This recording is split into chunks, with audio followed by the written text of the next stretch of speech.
Oh, hey, Rivers. By Hexamain.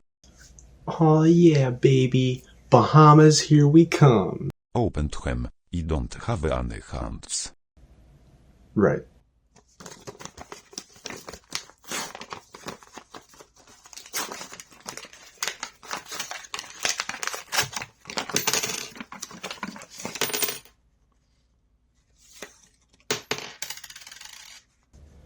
Apple sent $3.32. My Spotify sent more. You're right. They're the big streaming service.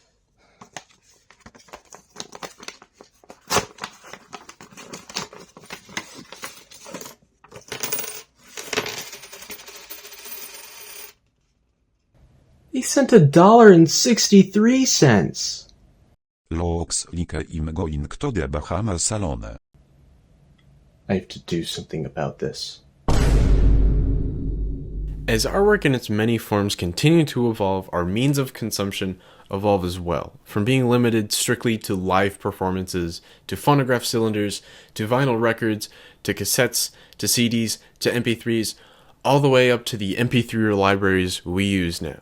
These libraries, more commonly known as streaming services, have become the primary method for accessing music, TV shows, movies, etc. And it's very easy to understand why. For the price of one CD or DVD a month, you essentially have access to millions of CDs and DVDs without the hassle of storage, maintenance, and everything associated with being a collector. Not to mention, you can access everything you're paying for on nearly every device you own, even your Samsung fridge. Using streaming is basically a no-brainer at this point. But as we get further and further into this stage of media consumption, it's becoming more and more evident that this is all too good to be true. Especially with music, musicians are financially struggling now more than ever due to so many factors, effectively forcing upcoming artists to strategize and be more clever than ever if they want to be seen. Record sales are not the predominant method for profit that they used to be. Venues are taking merch cuts for whatever reason, and streaming services are paying fractions of pennies just for every single stream that they get, just to name a couple of issues that musicians are facing. And as a big fan of music and a musician myself, I decided to try something out, not just to prove a point or whatever, but also to test myself. I decided to cut out all streaming services for 2 weeks. Spotify, Hulu, Netflix, etc. No! Not allowed. I wanted to see how much of a chokehold these services actually had on my day-to-day life, and I also hoped that being deprived of Spotify and stuff would help me to kind of think of great alternatives and maybe some solutions. Now, the rules I set for myself were pretty simple. Can't use streaming services for anything.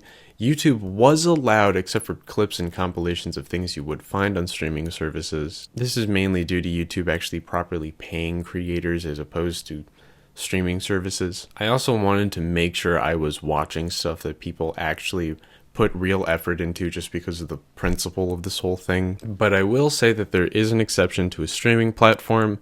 I'll dive into it later, but I'll just leave you with one word. Bandcamp. Take a shot every time streaming service is said. Don't do that. Let's get into this. Now, just to give you guys an idea on the effect this would have on my day-to-day life, I use Spotify on average of 7.5 hours a day. I need music in the background for pretty much everything, and I am constantly listening to new music as well because pretty sure I genuinely have an addiction. I get antsy if I haven't listened to an album in like 2 hours. I'm like a smoker, fiending for a cigarette the whole time I'm in a social situation. I also listen to music when I go to sleep. I just use the little sleep timer that Spotify has. I also always have music on in the shower and in the car, and if there isn't music playing, I will pretty much immediately notice and I will get uncomfortable. But I figure I'll probably just listen to a podcast in the shower or something, and in the car, I'll just pop in a CD, so we should be good. I also did ask my friends to not use streaming services when we hung out, just to, really get into it, and they were chill. We'll probably just have little record playing parties or something. Shout out to the homies. Now, as for TV shows and movies and all that, I actually don't really use Hulu and Netflix and stuff like that often. Don't judge me, but I mainly watch YouTube. I do like TV shows from time to time, and I do really like movies. There's some movies that I genuinely love. And I actually have a lot of them on like DVD and Blu-ray, so we probably will be fine. But I just generally watch YouTube videos mostly, so I don't really think this will cause that much of an issue. I also wanted this to be mainly focused on music anyways, because to be honest, I don't know enough about film or the film industry to really make this sort of commentary on that. So just gonna stick to music.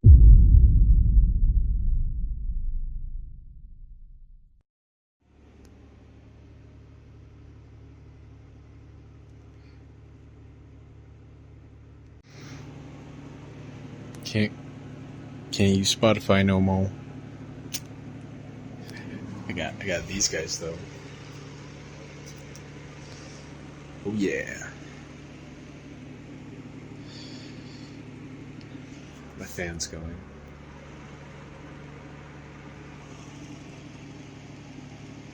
Okay, I'm gonna go. But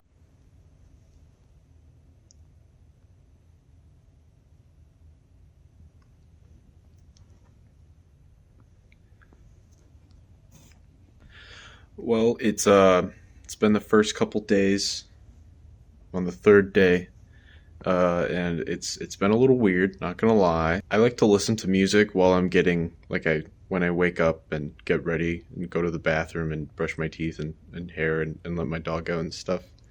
And it's just been kind of weird to not have the ability to do that.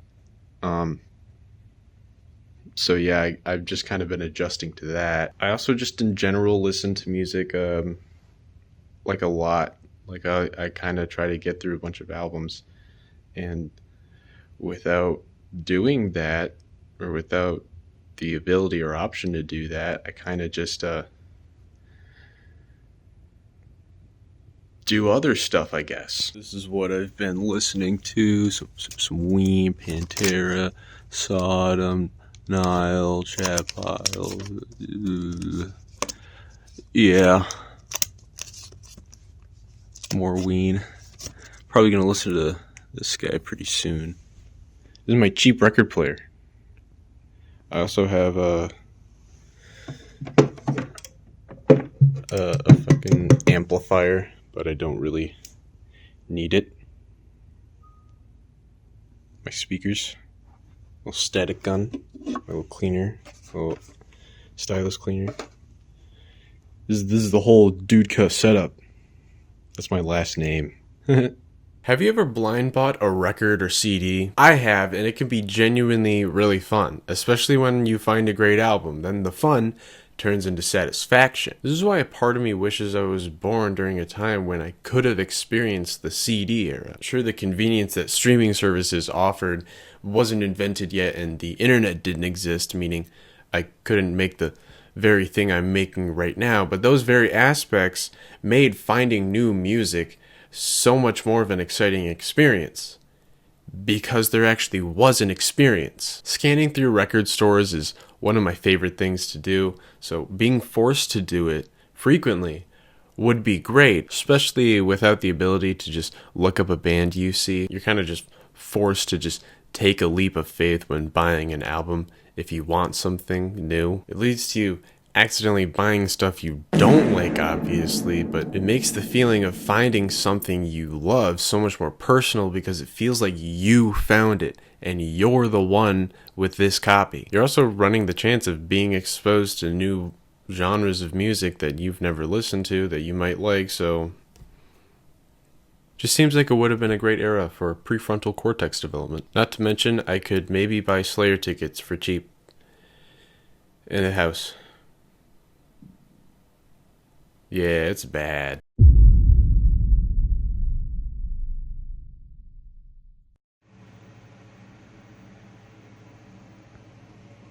It's been a couple more days, like 3, I think. I think I'm on the 6th day. Yeah, it's Sunday. Moved my record player into my room so I could get some more so I could do some editing while listening to some records. Or just like put it in a better spot. I don't know. But it's here in my room. Listen to some Ween, Skeleton Witch, some 9 Inch Nails. I've been listening to Chat Pile again. Black Dahlia Murder. I'm probably gonna listen to this guy soon. I like this album. I think it's good. I think it's a good album. There it is. You guys like this lighting? I got my light set to like a different setting. Look, it's the sun. it's like white light mixed with like warm light. It's cool. I don't know. I feel like it kind of looks the same. Music streaming services, primarily Spotify, have not only cemented their role in the music industry as the primary way for fans to listen to their music and artists to get their music out there, but have also taken measures to ensure that place and attempt to manipulate people into wanting to use their services more. And they do this with corporate methods, like emphasizing some arbitrary numbers so people will use the app more to make their number higher than their friends. Every year, people are foaming at their mouths waiting for Spotify Wrapped, where there's a big emphasis on minutes streamed. And I've seen the effects this has firsthand and been a victim to it. I sleep streamed for like a year or two because it helps me sleep, but mainly because I wanted to have more minutes than my friend. Why am I this stupid? And everyone knows at this point that streaming doesn't really financially help artists that much, so it's pretty clear this marketing tactic isn't really for the benefit of the artists. And with every year, it also becomes more and more clear that it's not for the users either. Half of 2024's Wrapped was AI, and it came late. Despite this being probably like the easiest marketing strategy for them to use, they're somehow managing to fuck it up like every other business adventure they put themselves on. Now, don't get me wrong, getting to see your top artists, genres, songs, albums, etc. is actually really cool. However, they also tack on some of the strangest and most unnecessary things as well. What the fuck is bougie American football rap? Does anyone know what that is? Not to mention the usage of AI to create an artsy rundown of people's music streams is so painfully ironic. I will never understand how certain people can't seem to understand that using AI to create art is inherently the most anti-art way to make art. Anyways, let's see how I'm doing.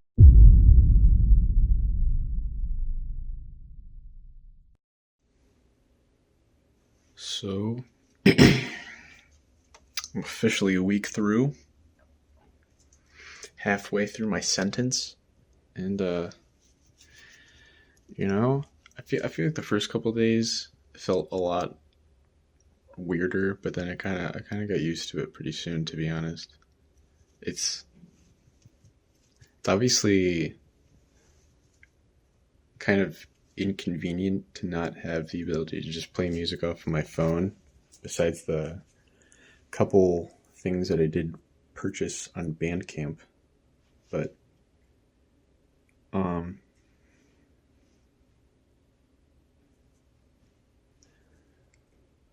honestly feel like I expected this to be harder. But I don't know, it's just kind of not that nice, but it's also not nearly as annoying as I thought it was going to be. So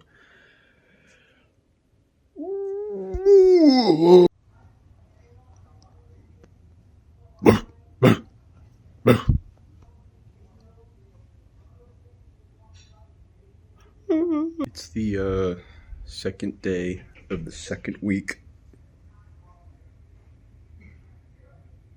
Doesn't feel that weird anymore. I'm just honestly kind of ready to have access to streaming services again, to be honest. I just kind of want the convenience. Sorry about the lighting. I didn't put any lights up for this, but this is what I've been listening to recently. Got some fun. Snoop Dogg. Some Slayer. Pestilence. Gojira. Repulsion. Leniency, Immortal, Cake. Yeah, I've been jamming. Macabre.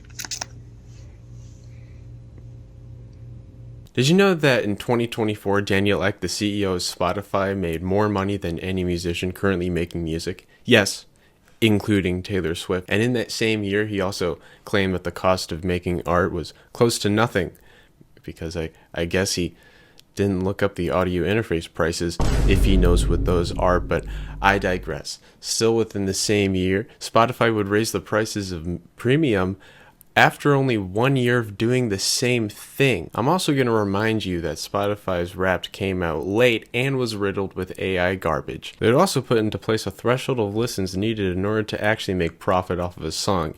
Oh yeah, they also deactivated the car thing that they sold for $90, making it just an obsolete little screen. Also yeah, this was still in 2024. And I guess all these efforts weren't in vain, because Spotify managed to get their first full profit year in 2024 after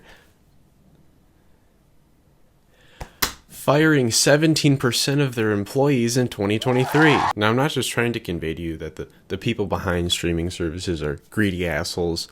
They are. I honestly don't think that had to be said. What I'm also trying to convey to you is the system where streaming is the primary way for artists to get paid just doesn't really work. At least not like this. Because yeah, greedy businessmen are sadly always going to exist, at least in corporate America, but most importantly, there is also more music coming out than ever before. According to economist Will Page, more music gets released in a single day today than the entire year of 1989. And while the cost of making music is still not close to nothing, it is undeniably more accessible than ever. If you wanted to record something back in the 80s, you had to rent out a studio. I could probably record an entire song on my phone. Would it be great? Probably not, but I could do it, and that's the point I'm trying to make. If you needed a renewed sense of hope, just know that some artists are actually starting to fight back. Alongside Spotify Wrapped, artists are allowed to record a video and have it posted on their artist page on Spotify for fans to see. And this feature has been used by many artists like Weird Al to point out Spotify's greed. Hey, how you doing? Al here. Look, I'll make this really quick. I just want to thank you all for your amazing support. It's my understanding that I had over 80 million streams on Spotify this year. So if I'm doing the math right, that means I earned $12.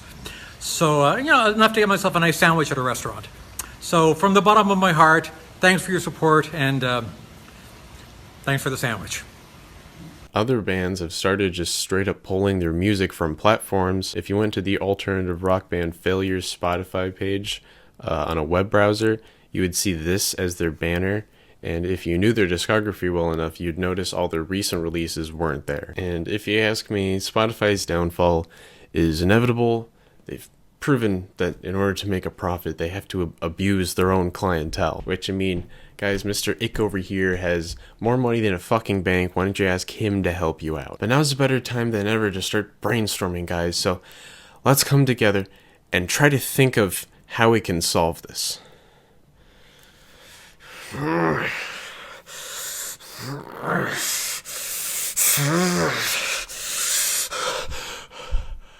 Guys, I've got an idea. Now, I already alluded to this earlier, and I'm sure some of you already had this idea, but for those of you who aren't aware of Bandcamp, let me catch you up on what their deal is. Bandcamp is an online music distribution platform that serves as a streaming platform as well. Artists and labels are allowed to put their music on there, price it at whatever they want, put their merch on there, price it at whatever they want, and you may think this leniency towards pricing will lead to egregious pricing, but aside from greed, most releases I've looked at have been like $7. A lot of small bands and even popular bands have their stuff listed at name your price, meaning you could technically pay $0 for it. There's also the option to leave more than the minimum amount to tip the band. And I know what you're thinking. This sounds too good to be true. I bet the bands don't even get 82% of the profits from each sale. Well, guess what? The bands make roughly 82% of the profits from each sale. That's not even it, because on Friday, it's Bandcamp Friday, baby, and they're getting 93% of the profits from each sale.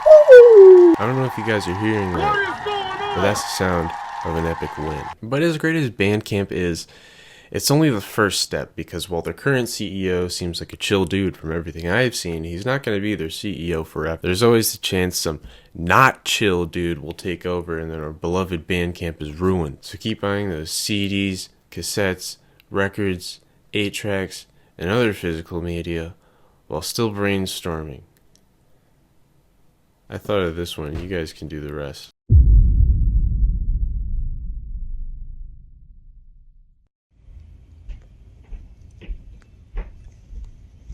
It's the fifth day of the second week, almost done. Only got 2 more days after this. That's pretty cool. As much as I'm ready to return to the streaming service lifestyle, it's gonna be weird, just because I know what this entire video is about, and I know that streaming services are not that good, but I feel like in this current time they're pretty unavoidable. What I've been listening to recently got Death, Tribe Called Quest, Sleep, more Cake. I wanted to listen to it again. Judas Priest, Igor, more Death, Power Trip, Sepultura, Fugazi, Dying Fetus. I got some other ones I have picked out that I just haven't listened to yet. Frank Zappa and Dr. Dre. Yippee! Also, if you saw this in the background, this is what it is. It's not a thin blue line flag. Don't worry. It's a nice thin Weezer flag, because Rivers is here. This is patriotism. Hey guys, sorry for the lighting. It looks a little funky, but it'll do. Now, before I started the 2 weeks without streaming, I kind of dreaded it. I was a little worried about, maybe having a long car ride without music or something, because I want music for things like that. But when I actually started it, it was immediately easier than I anticipated it being. Definitely felt a little odd, and there 100% were times where I wanted to listen to stuff that I didn't own, but overall it was not nearly as debilitating as I thought it would be. I did buy a couple albums on Bandcamp, Dystopia, because I've just been feeling it lately. Inyana's first 2 albums, definitely check these guys out if you just like solid death metal on the more technical side. Asuk's Misery Index, because I like that album a lot and it's not on streaming, and Varicose Carcinoma by Viscera Infest, because it's also not on streaming. Also, I'm not putting that album cover up, and viewer discretion advised to those about to look it up. I counted, and after the 2 weeks were finished, I had listened to roughly a quarter of my collection. I think this means I need more records, right?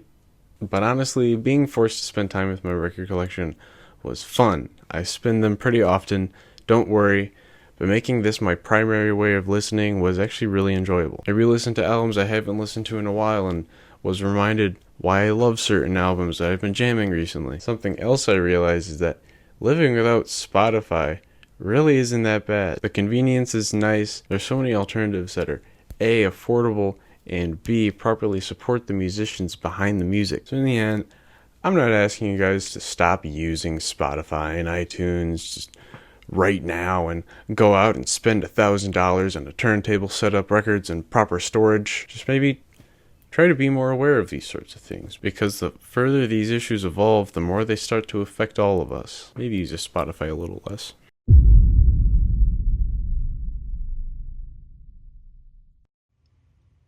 It's the last day. Oh! So yeah, it's the final day of this experiment, or whatever you want to refer to it as. I don't know what I'm gonna call it. Something. I don't know. But yeah, it's been good to celebrate putting out a video, because I uploaded the Instagram video a couple days ago, and celebrating this, I guess. My mom and I went to a record store. My mom's really cool. Got a Sargeist 7-inch. This guy. This guy. This guy. And then I'm gonna put this guy on, Pig Destroyer, and then this is what I've been listening to, because I'm Recent Blood Incantation, because it's really good. I keep going back to it. Dr. Dre, Carcass, Frank Zappa, Sargeist, Moonlight Sorcery, Black Dahlia Murder, and At the Gates. That's what I've been listening to. Might pull out some other ones. I don't know. Thank you guys for stopping by Ericville and hanging out. You know, I think I'm starting to get a hang of this. What do you guys think? You guys like Spotify? I don't. See you in the next one.